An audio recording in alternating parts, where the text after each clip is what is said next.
नमस्कार मंडळी, स्वागत आहे तुमचं आमच्या यूट्यूब चॅनल विद्यार्थी विश्वमध्ये.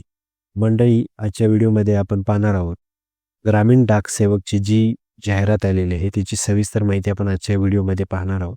यामध्ये आपण ग्रामीण डाक सेवक अंतर्गत कोणकोणत्या पोस्टसाठी जाहिरात आलेली आहे हे बघणार आहोत. त्याचबरोबर कोणत्या पोस्टसाठी काय एलिजिबिलिटी क्रायटेरिया आहे, त्याचबरोबर कोणत्या पोस्टसाठी किती पे स्केल आहे, हे सगळं आपण या व्हिडिओमध्ये बघणार आहोत. तर व्हिडिओला शेवटपर्यंत बघा. तसेच चॅनलवर नवीन असाल तर चॅनलला सबस्क्राईब करायला विसरू नका, कारण अशा नवनवीन माहितीसाठी चॅनलला तुम्ही सबस्क्राईब करून ठेवा. तसेच याची जी ऑनलाईन रजिस्ट्रेशन प्रोसेस आणि ॲप्लिकेशन प्रोसेस आहे ती या चॅनलवर उद्या येत आहे. तर त्यासाठी अपडेटेड राहा. दुसरी गोष्ट, महत्त्वाची गोष्ट, की यामध्ये काही असे मुद्दे आहेत जे एका व्हिडिओमध्ये कव्हर होऊ शकत नाही, तर त्यासाठी मी सेपरेट व्हिडिओ बनवतो. तुमचे ह्या पोस्टचे रिलेटेड कोणतीही प्रश्न असतील तर ते मला तुम्ही कमेंट बॉक्समध्ये सांगा. तसेच ही जी जाहिरातीची PDF आहे ही मी माझ्या टेलिग्राम चॅनलवर देत आहे. माझ्या टेलिग्राम चॅनलची लिंक डिस्क्रिप्शनमध्ये आहे, त्यावर जाऊन तुम्ही टेलिग्राम जॉईन करू शकता. तर चला व्हिडिओला सुरुवात करूया. तर तुम्ही बघू शकता ग्रामीण डाक सेवक GDS ऑनलाईन एंगेजमेंट शेड्यूल 1 जानेवारी 2026. तर या अंतर्गत कोणत्या पोस्ट येतात? Branch post master BPM, assistant branch post master ABPM आणि डाक सेवक या जागेसाठी ही भरती आहे. त्याचबरोबर registration online application edit correction window याबद्दलचं शेड्यूल दिलेलं आहे का तुम्ही बघू शकता.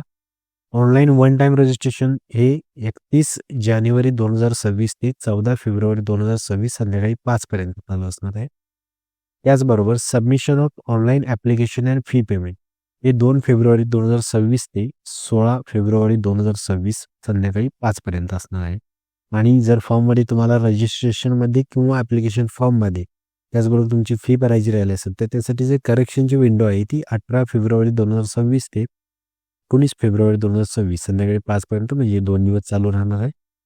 तर तुम्ही बघू शकता. आपण जॉब प्रोफाईल काय आहे एका सेपरेट व्हिडिओमध्ये बघणार आहोत. तर त्यानंतर आपण बघू शकता ब्रांच पोस्ट मास्टर, त्याचबरोबर असिस्टंट ब्रांच पोस्ट मास्टर यासाठी, त्याचबरोबर डाक सेवक अशा 3 पोस्टसाठी ही भरती आहे. तर तुम्ही बघू शकता पे स्केल काय असेल. तर BPMसाठी 12,000 ते 29,380 रुपये इतकं पे स्केल असेल. तुम्ही म्हणत असाल बेसिक स्टार्टिंग पगार 12,000 असेल का? तर असं नाही. 12,000 तुम्हाला विविध भत्ते त्यामध्ये ॲड होतात. त्याचबरोबर ABPM आणि डाक सेवकसाठी सुद्धा तसंच आहे. याचं पे स्केल आहे 10,000 ते 24,470. यामध्ये सुद्धा तुमचे बेसिक भत्ते हे ॲड होऊनच तुम्हाला सॅलरी येत असते. याची जी एलिजिबिलिटी क्रायटेरिया आहे ती अशी आहे. मिनिमम एज हे 18 वर्ष पाहिजे आणि जास्तीत जास्त वय हे 40 वर्ष पाहिजे. तर वेगवेगळ्या कॅटेगरीसाठी रिलॅक्सेशन आहे, जसे SC ST साठी 5 वर्ष आहे, OBC साठी 3 वर्ष आहे, EWS साठी कोणतेही रिलॅक्सेशन नाही आहे. त्याचबरोबर PWD उमेदवारासाठी हे 10 वर्षाचं आहे. जर PWD उमेदवार हा OBC कॅटेगरीला असेल तर त्यासाठी 13 वर्ष आहे आणि PWD उमेदवार हा SC ST कॅटेगरीमधला असेल तर त्याला 15 वर्ष आहे.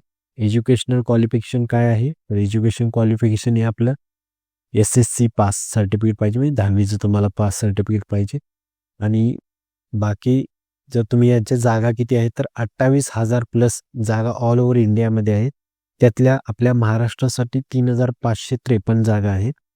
तर जागा भरपूर आहेत मंडळी. तर ज्यांना कुणाला 10वीला चांगले मार्क आहेत त्यांनी अवश्य भरा. या पोस्टचं जे जॉब प्रोफाईल आहे त्याची माहिती आपण एका सेपरेट व्हिडिओमध्ये डिटेलमध्ये घेणार आहोत. तुमचे अजून काही जरी प्रश्न असतील या भरती रिलेटेड तर ते तुम्ही कमेंटमध्ये सांगू शकता. मी सर्व कव्हर करेन ते एका व्हिडिओमध्ये. धन्यवाद मंडळी.